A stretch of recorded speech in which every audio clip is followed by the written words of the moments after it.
What will you create will make the world awesome? Nothing if you keep sitting there. That's why I'm talking to you today. This is your time. This is my time. It's our time.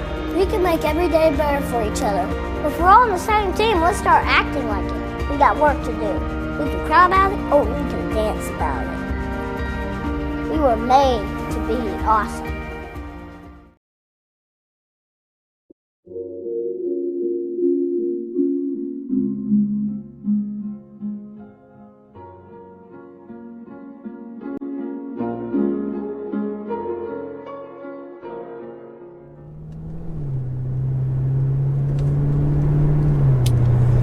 Hey guys, welcome to the OFJ podcast, episode 2, been MIA. First up, shout out to everyone that listened to the episode on Spotify, that watched the video on YouTube. I think we had like 180 views on the YouTube video and like 110 or 105 views on the Spotify episode, which is pretty cool. Didn't really have a goal or target, but didn't really expect 180 views on the video. Yeah, so been MIA for like 6 months. I think the first one was like March.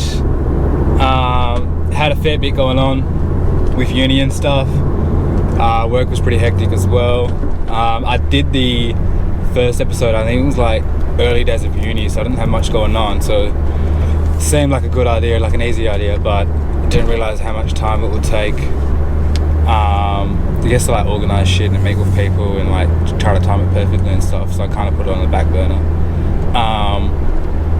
But yeah, so I was like 3 units deep into uni. I was working like 7 days a week. Yeah, spare time was a bit scarce, but we're here now. In line with what we talked about in the first episode, this podcast is, I guess, here to like give people a platform to share their progress in life, or like stories of success or inspiration, and I guess like people that view it can gain something out of it and maybe like start their own thing, or start their own thing. I've got a pretty decent list of people I want to get on. Andrew's got a few mates of his that he wants to get on as well, but it's just kind of tough, like timing it right with them as well. Everyone's on a busy schedule, but we'll get there eventually.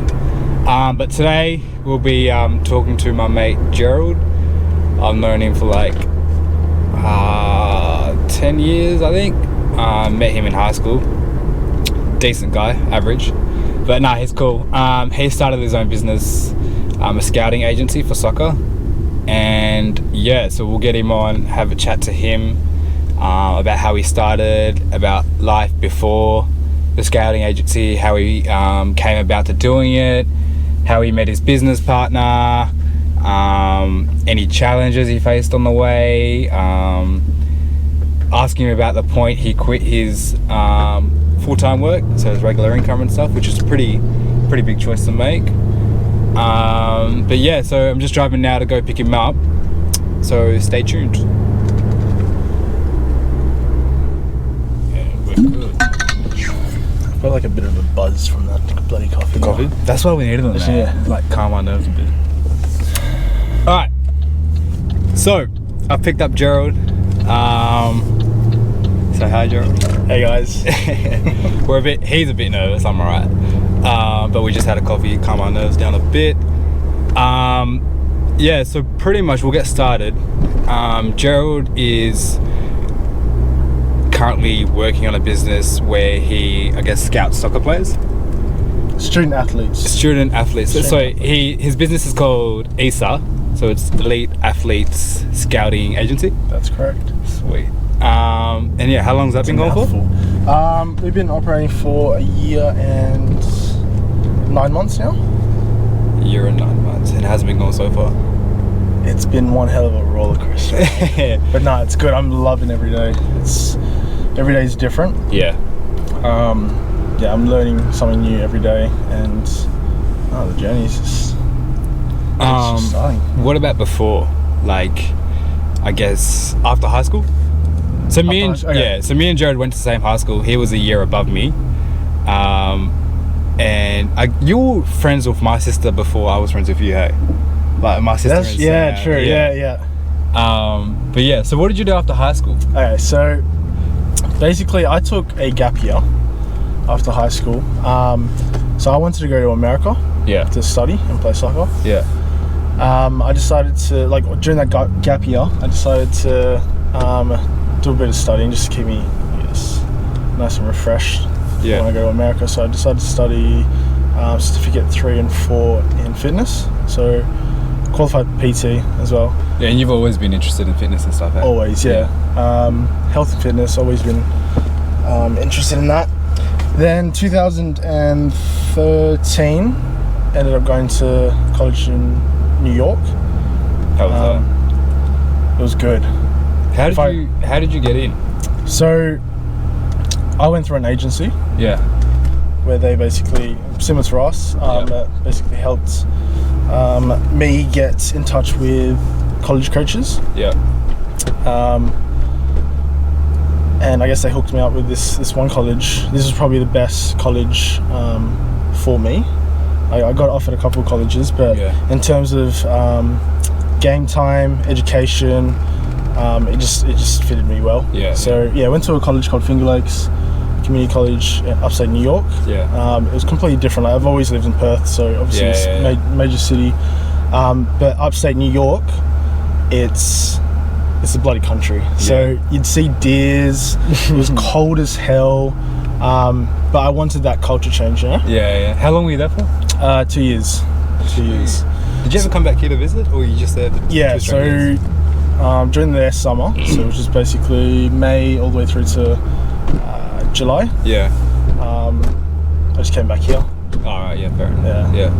So after that, so I stayed there for 2 years. Yeah. During that time, I was taking my soccer seriously. I wanted to become a professional soccer player. Yeah. So then I got in touch with a couple of professional clubs. Yeah. And from there, I started to get a bit of attention, and I got offered trials in Southeast Asia. So after the 2 years, I went over to Sydney. Yeah. I trialed for the under-23s Filipino national team.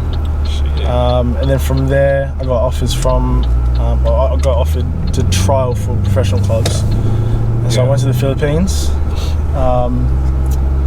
That was one hell of a ride. That's something that I learned so much about myself during that time. How was the balance in college with study and soccer? It's hectic. Yeah. Because essentially you're a full-time student and you're playing full-time, especially during the months of so August all the way through to December. Yeah. You're playing full-time, training full-time. Yeah. And so that balance between studying and soccer, it's not for everyone, but you get the full support, and that's something that Australia doesn't really offer. That's why it's really unique. How did you go in your studies? I actually did better in the States than I did here, like in high school. Yeah. I think because I was just more motivated, and I was actually studying something that I was passionate about. I feel that. Yeah. But so you get the full support, from the coaches, from your tutors, and obviously your teammates. So you're not really like, you're not left in. You're not on your own kind of thing. Yeah, exactly. And like I said, that's something that Australia doesn't offer here, especially for elite players. So what's the difference between the scouting agency that helped you and what you're doing now? A whole bunch. Big difference, yeah. Yeah. Well, I like to think we're a lot different to them. Yeah. My parents paid a significant amount to join their program. Yeah. And I mean, we didn't hear from them for ages, right? So once we sent them the money, that's one time we heard from them. Yeah. And then when we actually got an offer. All right. But during that time, we were like, okay, what's going on? Like, did we get scammed? Yeah, a Ponzi scheme or something. Yeah, exactly. And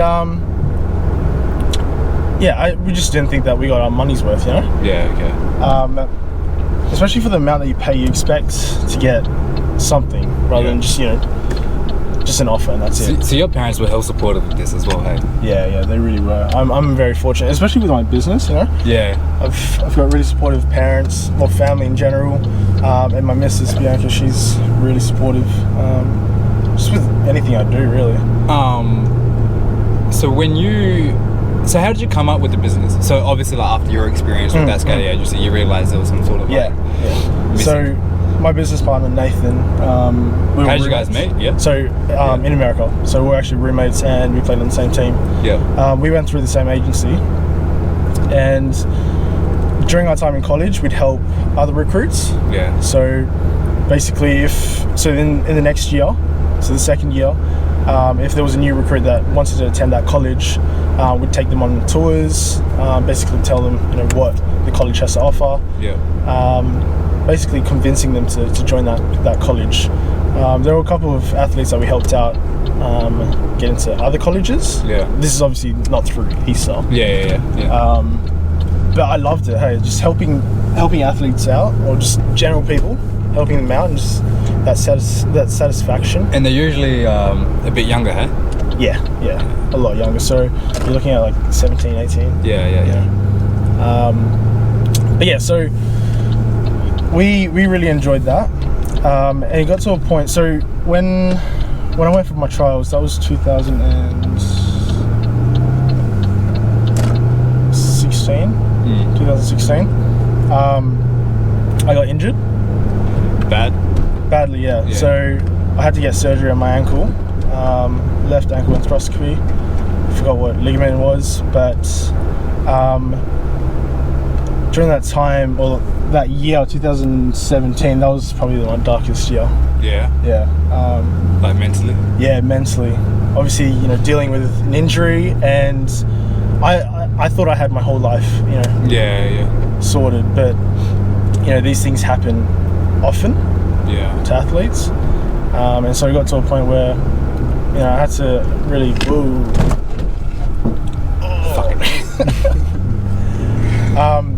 yeah, so obviously I didn't go down the professional pathway. Yeah. Which is fine. I don't regret it. I learned so much during that journey. But as I said, I got injured, and that was really tough on me. So I ended up studying here, and then I had the opportunity to go back, but because mentally I wasn't there, and physically I wasn't there, like I didn't take my rehab seriously. Yeah. I just thought, you know, I pretty much gave up, which I fucking regret. Yeah. You know, but that's one thing I'm really trying to make up for. Yeah, especially for the athletes that we have now. Yeah. You know, all these ambitious athletes, they don't have these mentors basically to guide them through this journey, and essentially I want to be there to make sure they're making the right choices. And even though they have those opportunities, I want to make sure that they understand what they're getting themselves into. Yeah. You know? How do you go about getting the trust from athletes? So talk us through the process as to when you first contact them, and then how the onboarding process and stuff is. So we have two ways, I guess, that we get clients. Obviously word of mouth, which is a really popular one, and active scouting. So active scouting, if there's a player that we're really interested in, we'll either hit the coach up or the player up and be like, okay, we're going to be attending your match. We're going to see how you play, if you're eligible for the US college pathway. And then from there, we'll have a meeting with their parents and the athlete, tell them what we can offer, what the US college pathway can offer, and why it's beneficial for them. Yeah, so you get the parents involved as well? Yeah, 100%. That's cool. Yeah, if I can get the family on board, it just helps out so much more. I don't want to just leave out the family, and it's a major aspect of their life. Yeah. So, we want to keep it really personal as well. You know, I'm really close to all our clients. Yeah. And I think that's something that we didn't get from the other agency. And essentially that, I win their trust. Yeah. I win their trust. So it is a long process, but basically educating them and letting them know what's out there, out of Australia, especially for those that don't have the privilege of becoming a professional athlete. So youth players usually they get offered contracts at a really early age, 15, 16. And if you're at the stage where you're 18, 19, and you haven't really got anything, like it's pretty much over, especially if you want to go to like the bigger leagues, Really? For 18, 19? Yeah. So. Obviously there are older people that make that breakthrough, but most case scenario, you have to be a young prospect. So basically we want to provide an opportunity, like I said, for those that don't have the privilege of becoming pro. And this is it's an alternative pathway. That way you're getting an education and you're still playing high level of soccer. How was the transition from, because you were working full time when you first started EASA, yeah? Yeah. So you're like working in a pharmacy or something? Yeah. So I think for many people, the scariest part about starting your own thing is like leaving that steady income kind of thing. So how was that transition from like full-time work, steady income, you know what you're getting every week, to like, making your own money kind of thing? Yeah. It was daunting. Yeah. But like I said, I have the full support of my family and most importantly my missus. Yeah. And they basically they believe in my vision. Yeah. And I think that's the most important thing. And I'm so confident in what I'm doing and I guess the long-term goal. So it's basically an investment for them. So do you feel like it was an easy choice leaving full-time work? Or was it It wasn't easy, yeah? It definitely wasn't easy. Still isn't easy now. Yeah. Obviously, I'm having to make my own income. Yeah. And it's not stable. Yeah. And I'll admit that it's not stable, but because I'm so passionate about it, I'm putting 110% in it. Yeah. I know that later on down the track it will become stable, and all this hard work will eventually pay off. Yeah. Do you feel like you work harder now that you've given up the full-time work? Yeah, 100%. Yeah. Yeah. Is that so that'd be because you don't have that steady income. So so you don't have that steady income, so you're like, all right, fuck, I gotta go like 110%, kind of thing. That's basically it. Yeah, that's pretty. And also I reckon that's one of the hardest choices. Leaving that. It really steady is. income. And because there's so many people that have my back, I don't want to disappoint them. I'm ultimately doing this for myself. Yeah. But you don't want the people around you and stuff. Yeah, and I've never done anything this big since my soccer career. Yeah.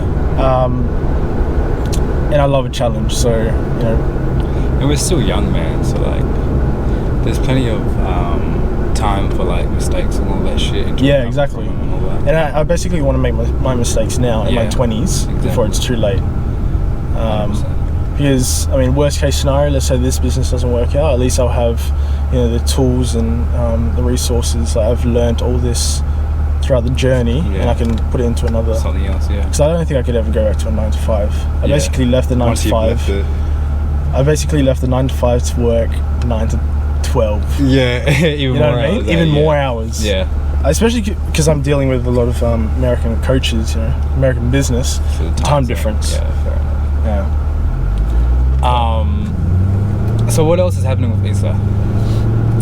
So we've got a couple projects coming up. Towards the end of the year, November, we have our first showcase. So essentially, Australian athletes that want to go down that pathway, they can trial and showcase their talents in front of us. Yeah. We'll basically assess whether or not they're eligible for that standard. Good. And we also want to educate the athlete.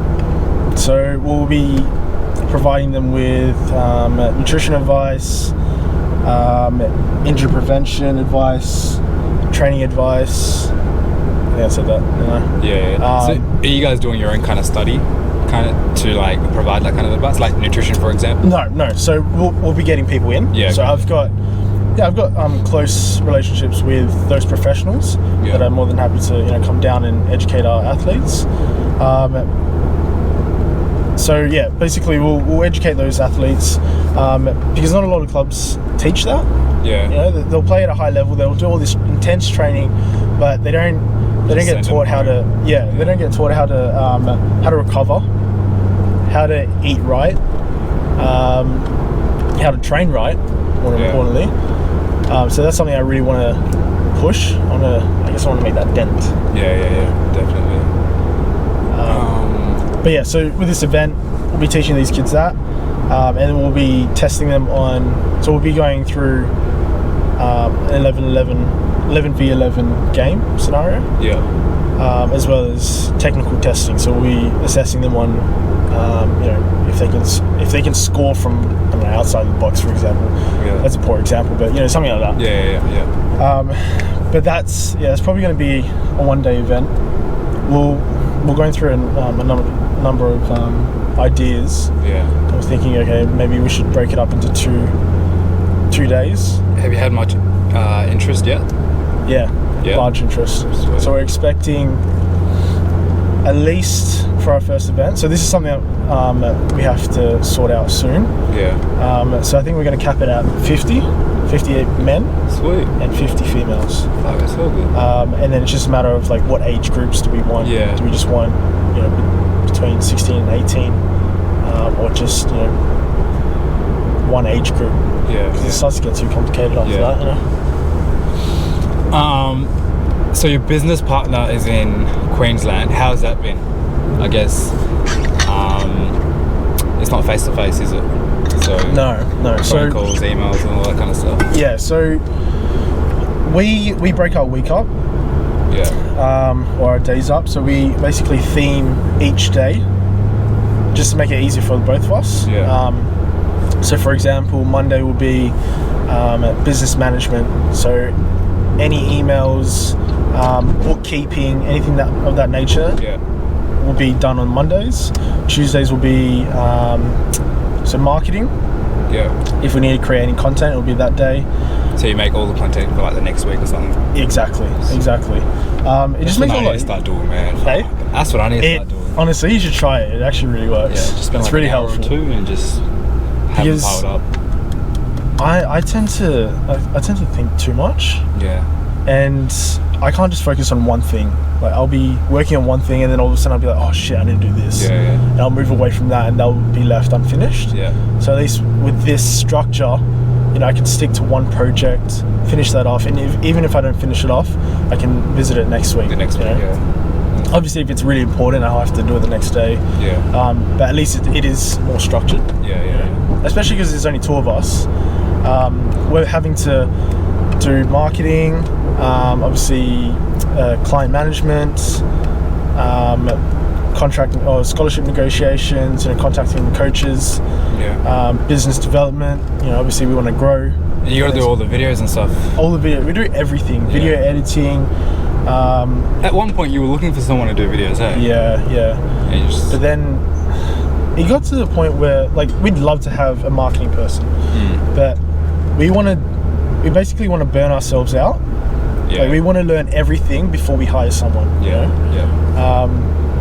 We don't want to just hire someone because we don't know it. Yeah. We want to have a bit of an understanding of that certain topic.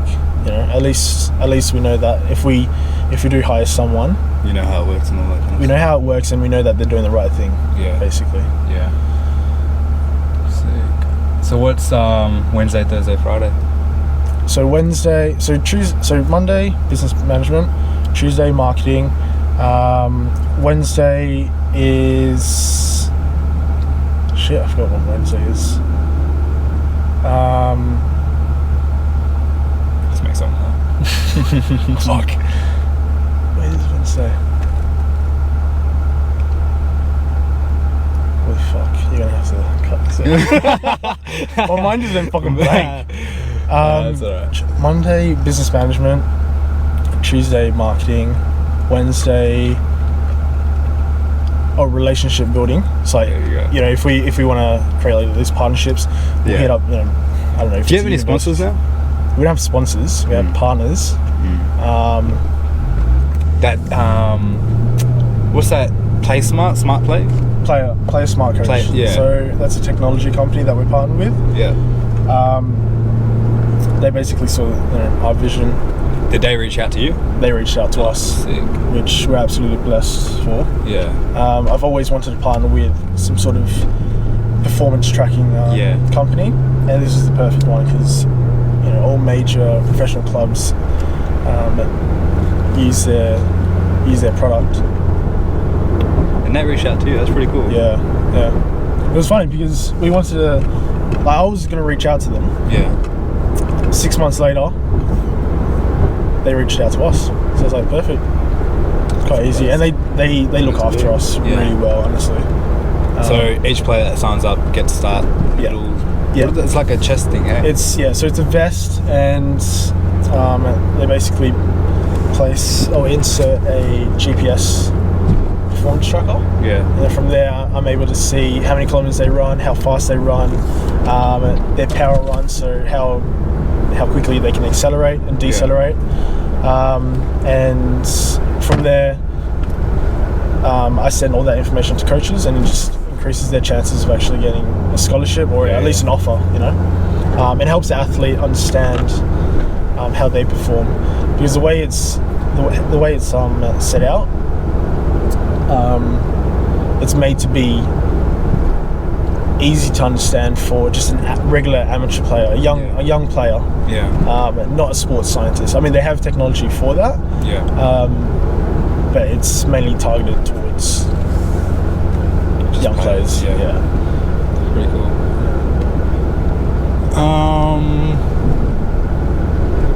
Fuck, I don't know what else to talk about. I can remember these days. Fuck. What day do we get on to? So Fridays are definitely, that's more about culture. So do you guys work Monday to Friday? Monday to Sunday. Monday to Sunday. Yeah. So the weekends are our busiest.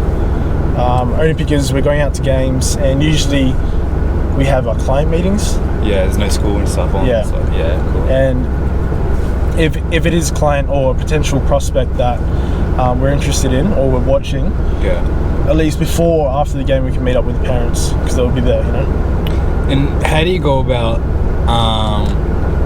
I think I remember speaking to you about it when you first started, I guess, like confidence, like speaking to the child and their parents. Were you nervous when you first started, or is it it's like second nature to you now? So when we first started, we try to get free clients. So we try to get clients that we would pro bono, basically. And I remember we were talking to this one prospect over the phone. He was from the East Coast. And Nathan and I had a script, which is fucking stupid. And we were stuttering so much. And he got to so we were talking on the phone. I didn't have water with me. And because I was so nervous, my mouth just dried up. And I tried to say academy. And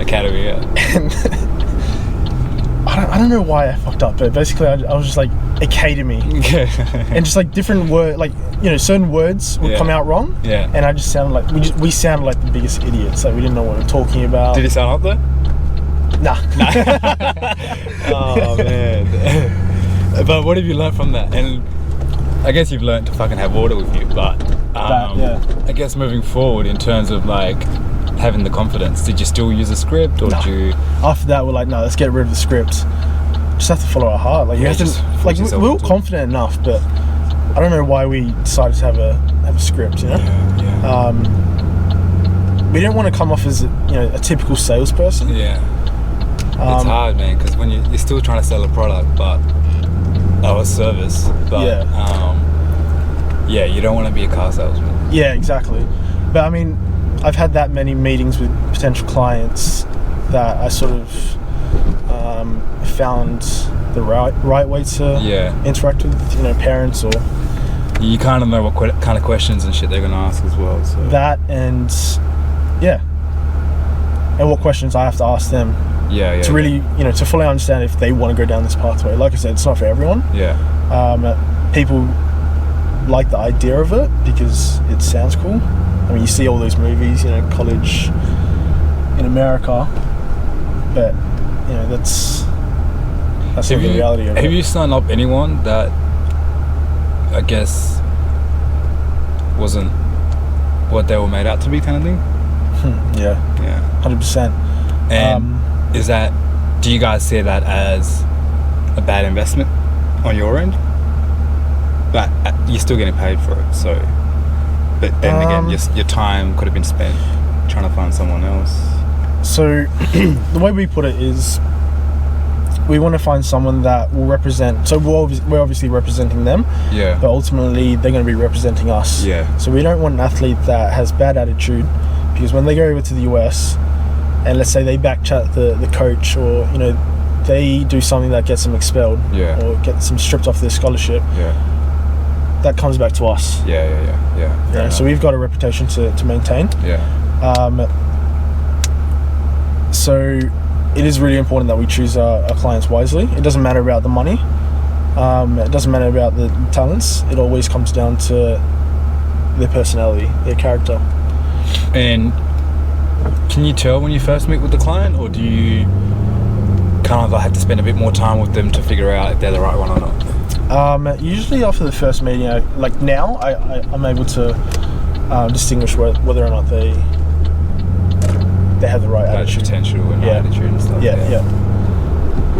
Sweet. What about yourself in regards to self-improvement and stuff? So me and Gerald used to do a mastermind, which we need to start back up again, because it was pretty good. It was. But two of the other boys, Gilbert and Toto, we used to link up and I guess set goals, challenges that we would need to complete before the end of the next month, where we would meet again and then discuss how we went, what we didn't do right, where we need help on, and then we'd all discuss it as group discussion kind of thing, and then give each other tips and stuff. But I guess we've all just been carried on with our own lives. That we just got busy, didn't we? Yeah. But honestly, that was really helpful. Yeah. Even just with the goal setting and that. Yeah, 100%. Meeting after a month, seeing how we go. It was good. We need to get back up and running again. But for yourself, how's self-improvement been? Because you're not the same person you were when you first started the business, eh? Definitely not. Nah. I've definitely matured a lot. Yeah. And I'm willing to invest more time into myself. Whether that's reading books or listen to audiobooks, podcasts and whatnot. Yeah. I'm just really challenging myself to be the best person I can be. Yeah. But I'm loving it, honestly. Some things are a big challenge. Yeah. But obviously when you overcome that, it's just so satisfying. That's why that's obviously why I carry on. Yeah, self-improvement and seeing it come to fruition is it's a beautiful thing. It is. But honestly, I don't know, from my personal experience, obviously there are people that like to experiment with different types of self-improvement, whether that's actually tomorrow morning I'm doing this cold dip. Have you heard of that? No. I don't know if it's called that, but basically we're going out to the beach early in the morning,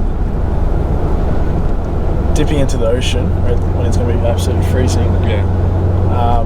I guess it's more about that self-discipline and being able to control your mentality. What do they call it? Cold therapy? There's a guy that came up with that. I know what you're talking about. I was talking about it last week with somebody. He's a German guy. Yeah. Half something. It's half something. His surname's half or something. Oh fuck, we'll find it later. But yeah, man, I heard cold therapy is pretty. It's kind of how fucking Eric Thomas talks about as bad as you want to breathe. Mm-hmm. It's that kind of thing. Yeah. You got to stay in the water. It's cold as fuck. Your body can't handle it, but you're kind of mentally trying to overcome that. Exactly. Yeah. Especially when you're doing first thing in the morning. Yeah. I feel it just freshens you up and wakes you up for the rest of the day. Yeah, definitely. I guess the whole idea of that is if you can overcome that. Yeah. Well, I don't know how long they do it for, but if you can overcome that certain period, you should be able to tackle the whole day. That's the first challenge that you've overcome for the day. Yeah, it's kind of not bitching out. Yeah. You're just using that elsewhere. When you're at home, can't be fuck going to the gym, trying to overcome that laziness. Yeah, exactly. Even just making your bed, man. I ensure I make my bed every morning. Do you actually? Yeah, 100%. If I don't, I feel like shit. For real? Yeah, 100%. I don't know why. I just Bro, if I have a messy room, I'm like, it is what it is. But if I have a messy car, my whole day is just a fucking mess, man. Like, if I come into my car, open the door, I'm like, fuck. I just feel so sad, man. But yeah, my room, I need to get used to like making my bed every morning because I never do it. But I read there was a video somewhere, you know, Goldcast? The Instagram page? Yeah. There was one guy from the army or something. He was like, start your day by making your bed, and then everything else will just follow. Was it kind of thing. Jocko?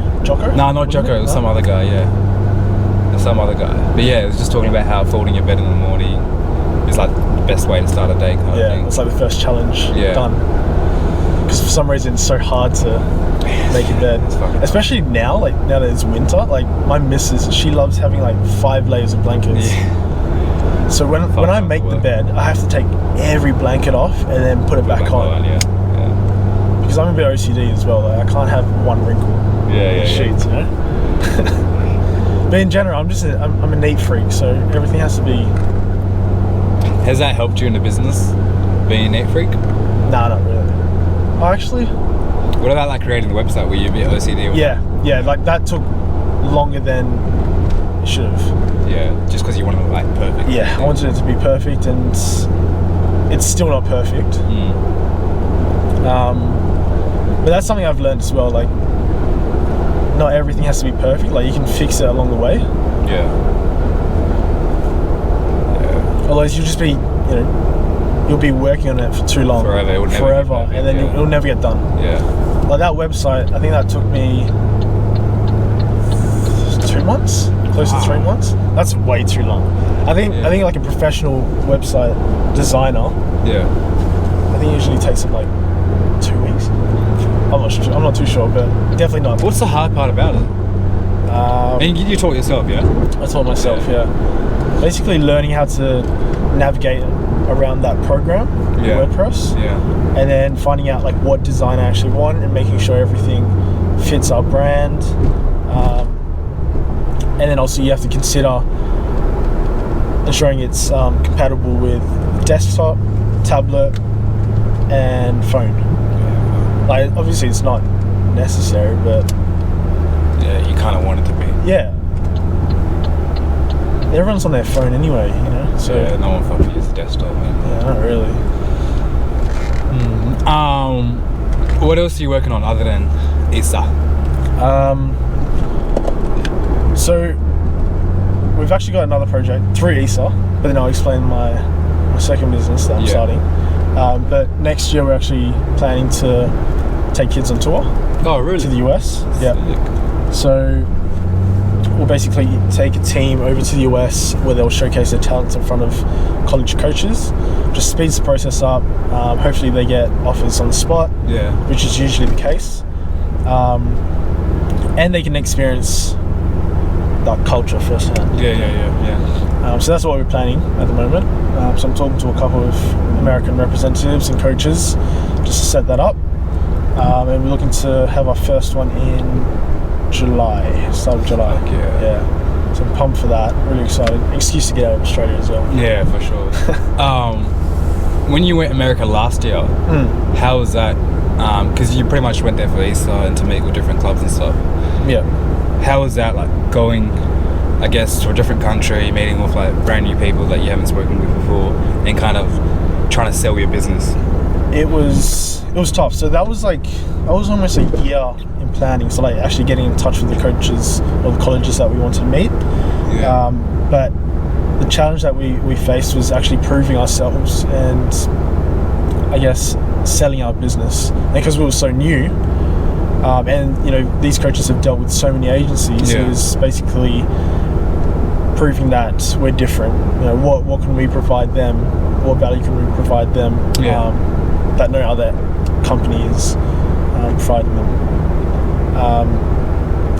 So convincing, especially because we're young. Yeah, as well, exactly. Yeah. That was a big challenge for us.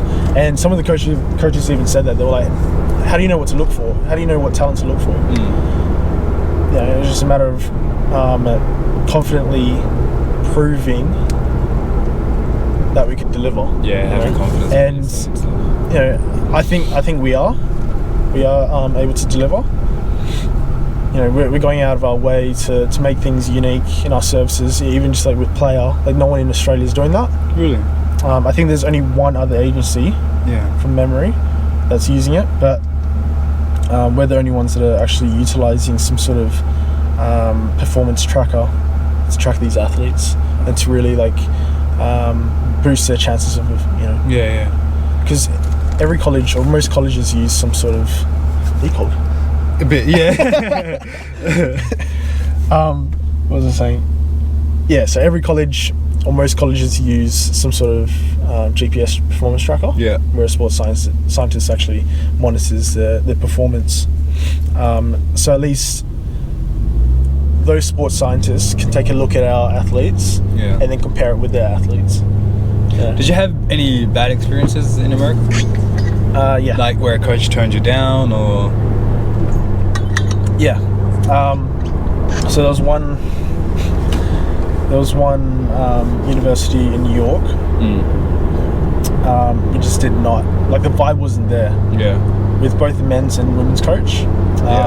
First of all, they were like 30 minutes late. The men's coach was 30 minutes late. Came to the meeting in like thongs, and we were wearing like suits and whatnot, all ready to do some business. So that was a bit disrespectful to us. Like, it's just more motivation to fucking go out there and kill it, man. And again, I think because they thought that we're so young and we knew, they didn't think that we were that important. And that's sort of the vibe that we got throughout the whole trip. But I mean, like we drove, I think it was 2 hours to this college, and they basically said, look, we're not interested. If you have an athlete, send their footage over. We'll take a look at it. But for the most part, they weren't interested in us. And I think that's because we were so new. Maybe I don't know. But I mean, we didn't take it to heart. We're like, fuck it, who cares? There's so many other colleges out there. And then you get universities like New York University, where they were just so welcoming and they were willing to do business with us, and we built a relationship around that. So like moving forward, like it'll be easy to pass our athletes onto them because they already know us. Yeah, exactly. And it's funny because obviously New York University, that's one of the most reputable universities in the world. And they were considering us, and then this other university, like, they didn't really care. Same in Columbia University. Like, they've got really old school coaches. At first they really doubted us, but then towards the end they gave us a chance. So now we've got a really good relationship with Columbia University. I'd love to have an athlete go over there, but in terms of like price point, it's probably not like the most affordable for an average family. Have you had any students, athletes sent over yet? So we had our first one go over last week, actually. So Fuda Kubo, absolutely talented. He's so talented. So he started his pre-season. He's absolutely loving it. It's like he even said that it was another level. It was just a lot faster, and he's having to compete with 8 other athletes in his position. So it is really competitive. But that's the nature of it, and that kind of pushes him to be a bit better as well. Yeah, exactly. But at the same time, we're there to support him. And to really push him, and even if he doesn't get the game time, like we have to ensure that he's in the right mindset where he'll continue to push himself to the point where he is getting noticed by the coach. So you guys stay in constant contact? 100% with all our clients. Communication is key within this business, or I think any business anyway. Definitely. If you have a client, that's something that we didn't get with the agency we went through. And the parents love, or the family loves it, because it actually means that we actually care about them. Whether that's just checking in on them and making sure everything's gone alright. And it's the same with the coaches. Maintaining that relationship, making sure that we're not approaching them for business purposes only. Like we want to have a relationship out of outside of soccer. Outside of soccer, yeah. It just gets so serious. Yeah, fuck. What's that other thing you're working with? What's that? What's that other thing you're working on? Oh, so my second business that I'm soon to launch. It's a media company. Still around football, soccer. Yeah. Basically, so in Perth or Australia alone, all the amateur clubs, leagues, they don't film any of their games, and so an issue that I'm faced with week in, week out is, so when an athlete approaches us, yeah, and they're actually interested in joining the program, we have to ask them for footage, or at least, to see a game.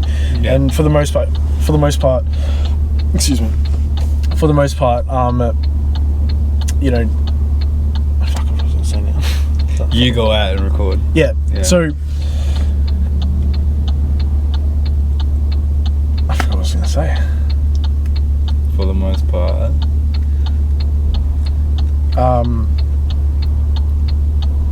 So these athletes, like obviously, like they want us to, take them on board, but we have to get some sort of footage or go out and see how they play. Yeah. And sometimes these athletes are, on the East Coast. And I don't have, I guess, the resources, or I don't have any connections that can go out and look into those players. Exactly. So the quickest way to look into these players is if they had footage. Yeah. And most amateur clubs and leagues don't film the games, so there's no way of knowing whether they're good or not. Yeah. So what I want to do here in Perth, anyway, is I want to supply a cameraman for each game. Yeah. So like freelancers. Yeah. To go out and film their game. We can create highlight videos for the athletes. If we want to, the plan is to market the club as well. So create like a YouTube channel, for example. Yeah. Put all their footage. Club. Yeah. And then all their games will be uploaded there. Yeah. And then each athlete can access the game footage. Yeah. So you got to get permission from all the athletes and stuff that you can record the game and kind of. And then the clubs as well. Yeah. Okay. So it's just a matter of getting a contract with each club. Yeah. In Perth. Yeah. And then filming all the games. So that's going to be a fun little gig for me. Yeah. Especially because I'm going to be taking it on by myself. But the idea is to promote these athletes as well. Yeah. Put them on a platform kind of thing. Exactly. So any freelancers out there should be hitting you up, get on the waiting list. 100%. 100%. So when are you expecting to launch? So at the moment I'm just sorting out all the branding. Yeah. So this time around I'm actually getting a proper graphic designer, someone to do all the branding. Whereas before, I just got some random graphic designer in Bangladesh, which was fine. Yeah. But I actually want to look into the brand, like what it actually means, and then create a logo and whatnot around that. Yeah. And then from there I'll start promoting it. But basically I want to create a culture around it. So it's not just going to be media, like it's going to be promoting the culture around Perth or Australian football. Yeah. And making it an enjoyable brand to support, to follow. And that way we can promote these athletes and just spreads the word, I guess. Yeah. There's so many talented players out there that are going unrecognised. Yeah, 100%. So if I can create a platform to just really push that, yeah. I don't know, even if it helps them out, yeah, man, I'll be happy with that. I'm sure there'll be a couple of people that will hit you up after listening to this. Yeah, for sure. We're about to run out of battery, but is there anything else you want to add? Any tips to young athletes, young aspiring athletes, to anyone that kind of has a passion for soccer that doesn't have the support like you did? EASA tips. I think networking is a really big thing in the football industry, whether you're a player or a scout, coach, whatever. But if you can talk to anyone, so when I went to America, when I went to the Philippines, I was in a plane and I was sat next to this guy that I had no idea who he was, but he so happened to know the president of the Philippines Football Association. Yeah. The president of the Football Association there. Yeah. And he managed to get me in touch with the president. True. And from there, that opened up many doors. Just from the plane. Yeah, yeah. Nice. But I guess, yeah, just talking to anyone, reaching out to anyone and everyone. Like, you never know who you bump into. You never know who they know. Definitely. You got nothing to lose doing so, man. Yeah, exactly. And like, even if you have the talent, sometimes that's not enough to, you know, get a contract or, you know, be offered a trial. Like, you have to actually go out there and make those connections. Yeah. Because there's millions of athletes that are going down the same pathway. You know, they're trying to get the same sort of dream, chase the same dream. Yeah. You know, in getting a contract. Yeah. So you basically have to do something that's completely different, something that the average player is not doing, and go from there. Sweet.